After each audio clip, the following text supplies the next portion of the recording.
warahmatullahi wabarakatuh. Kali ini kami akan mereview buku Hukum Tata Negara yang ditulis oleh Anna Triningsih, Zaka Firma Aditya, dan Abdul Basit Fuadi. Saya Raffi Adriansyah. Saya Muhammad Raffi Rizky. Saya Muhammad Iqbal Ramadan. Saya Gaston Jody. Saya Muhammad Aziz Aditya. Saya Brian Fitra Arkananta. Pada buku ini kami akan mengulas dan juga sedikit membahas 5 poin asas-asas pada hukum yang berdasarkan halaman 15 sampai 20 yang telah kami rangkum. Pertama yaitu asas Pancasila.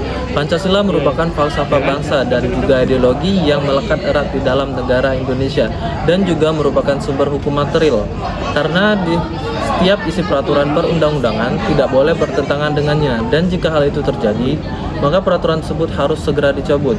Indonesia menerapkan Pancasila karena memiliki keberagaman, yaitu seperti negara Indonesia memiliki keanekaragaman suku, budaya, dan bangsa. Dan kedua itu agama, kebudayaan, dan juga bahasa. Selain itu juga, di dalam buku ini terdapat unsur-unsur identitas nasional Negara Kesatuan Republik Indonesia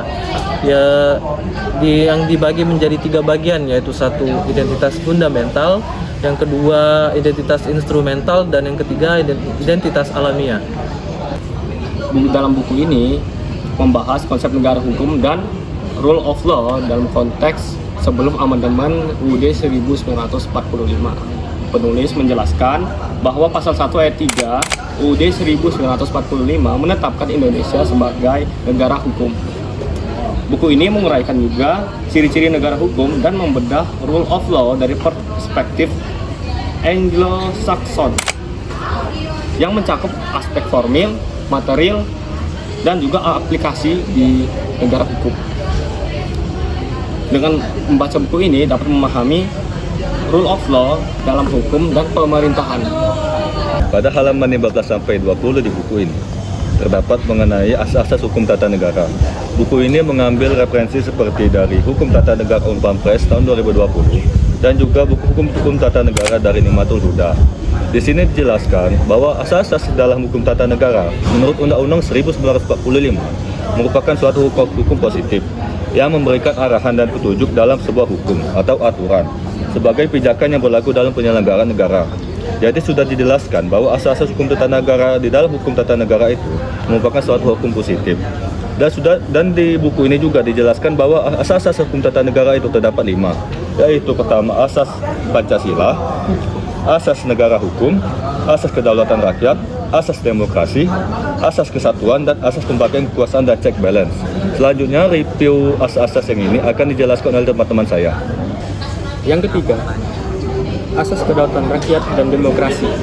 Dari apa yang telah saya baca dalam buku ini, asas kedaulatan rakyat dan demokrasi memiliki prinsip utama, ialah persatuan dan kesatuan yang tertuang dalam suatu implementasi pada partisipasi berbangsa dan bernegara. Oleh karena itu, tujuan dari asas kedaulatan rakyat dan demokrasi ini agar setiap tindakan atau kebijakan pemerintahan harus berdasarkan pada kemauan rakyat dan dapat dipertanggungjawabkan kepada rakyat melalui wakil-wakilnya sesuai dengan hukum yang berlaku. Lalu di buku ini terdapat yang nama itu asas kesatuan. Menurut di buku ini pasal 1 ayat 1 Undang-Undang 1945 menyatakan bahwa negara Indonesia itu sebagai negara yang berbentuk republik. Adapun maknanya bahwa kekuasaan negara itu urusan negara itu berada di pemerintah pusat. Nah, negara kesatuan ini terdiri dari beberapa beragam budaya, agama, dan suku sesuai dengan semboyan kita, yaitu Bhinneka Tunggal Ika, yang artinya kita harus walaupun berbeda-beda tetapi kita tetap satu dari Sabang sampai Merauke. Baiklah, bagian terakhir dari buku ini adalah asas pembagian kekuasaan dan check balances.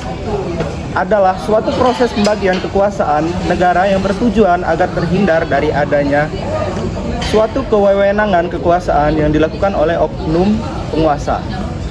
Menurut teori Montesquieu yang biasa disebut juga dengan trias politika, pembagian suatu kekuasaan dibagi menjadi 3, yaitu eksekutif, legislatif, dan yudikatif. Pembagian kekuasaan ini berarti bahwa kekuasaan itu dibagi-bagi dalam beberapa bagian. tidak dipisahkan dan dapat memungkinkan adanya kerjasama antara bagian-bagian itu adalah check and balances. Menurut saya pada halaman 15 sampai 20 yang membahas asas-asas hukum tata negara dan rule of law dijelaskan secara komprehensif dan mendetail dan juga mudah dimengerti. Di buku ini juga meliputi berbagai aspek seperti konstitusi, sistem pemerintahan, dan hak dan kewajiban satu negara. Buku ini juga sebagai penunjang kita sebagai mahasiswa Fakultas Hukum untuk menyelesaikan mata kuliah di Hukum Tata Negara Indonesia. Penulis berhasil menjelaskan poin-poin tiap pada terlebih lagi pada asas-asas yang terdapat pada buku. Penulis bisa menjabarkannya dengan baik, mudah dimengerti, dan tidak sulit untuk dipahami, apalagi terlebih lagi untuk mahasiswa Fakultas Hukum. Baiklah, sekian dari hasil review kami. Wassalamualaikum warahmatullahi wabarakatuh.